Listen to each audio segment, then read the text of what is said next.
Okay, my name is Carla, and I'll be going over differential association theory and the test for it. So, basically, what it is, it's social influences and values and culture all learned through others that can and may define criminal behavior.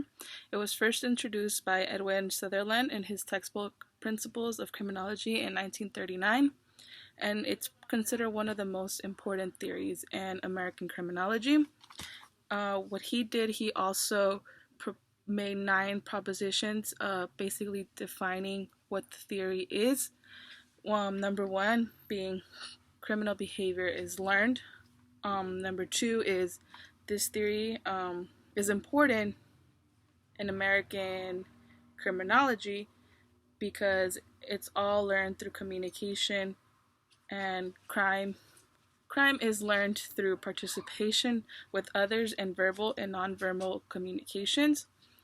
Uh, the third proposition is criminal behavior is most effectively learned in close groups such as families and friends, and it has the most influence on a person than mass media. And if you guys want to see an example of this, go to page 130 and look at that image, and you should be more familiar with it. Number 4 is criminal behavior is learned through actions.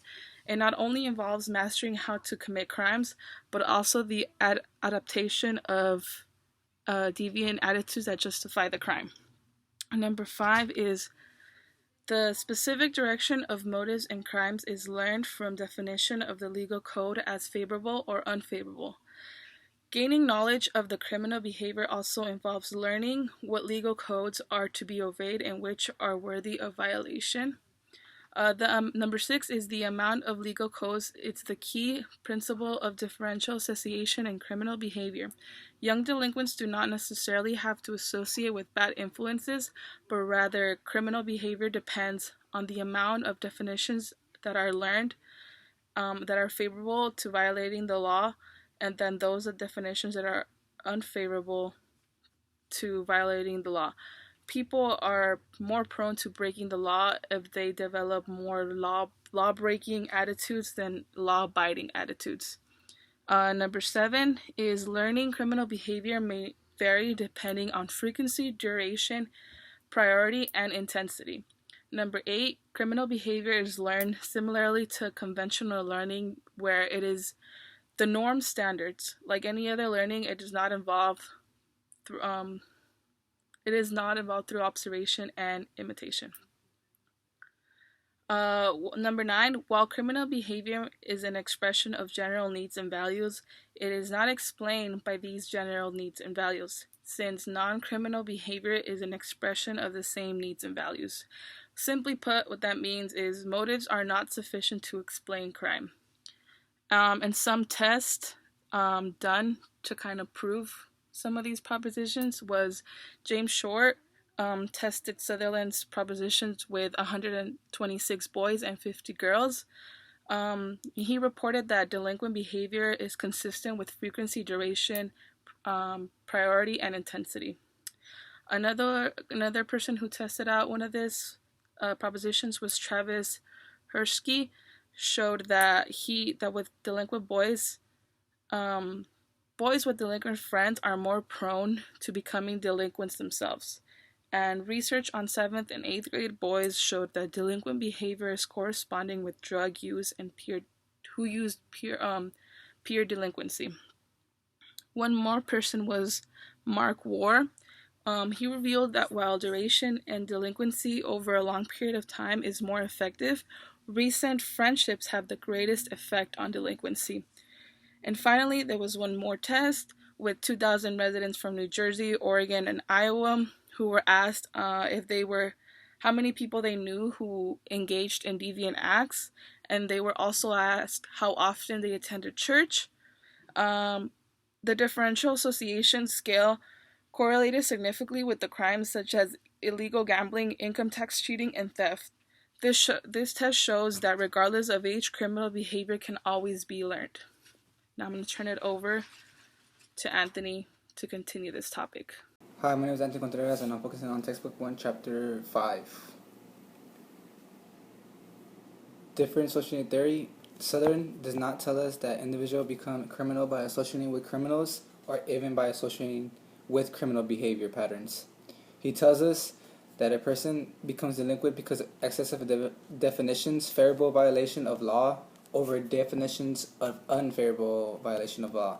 So it's basically, they suggest that the inability about the process of becoming a criminal. And cultural conflict theory, the cultural conflict theory focuses on the source of criminal norms and attitudes. Dorsey and Stelling conduct norms that regulate our daily lives. There are rules that reflect our attitudes of groups to which of us belongs to.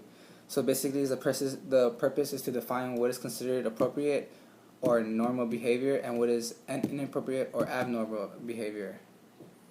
Stelling argues that different groups have a different conduct norms and that the conduct norms of one another may conflict with one another. The main difference between this is criminal and non-criminal is that each responding is different rules of conduct norms. So basically, Stelling distinguishes between primary and secondary conflicts. Primary conflict occurs when norms of two cultures clash. So a clash may occur between a border between neighborhood culture areas. A clash will happen when the law of one culture group is extended to cover another person's land or territory, or it may occur when members of one group migrate to another culture. Secondary conflict arises when a single culture of each evolves into a variety of cultures with its own set of conduct norms. This type of conflict occurs when the homogeneous societies of simpler cultures become complex societies in which of the number of social groupings multiplies constantly and the norms are often at odds. With the review, criminologists tend to divide sociologic explanation of crime into three categories, which is strain, cultural deviance, and social control. Strain and cultural deviance perspectives focuses on social forces that cause people to engage in deviant behavior. They assume that there is a relationship between social class and criminal behavior. And then the strain theories argue that all people in society share one set of culture values, and that is because lower class people often do not have a legitimate means to attain society goals. And cultural deviant theorists maintain lower class has a distinctive set of values. And with that said, that ends my topic.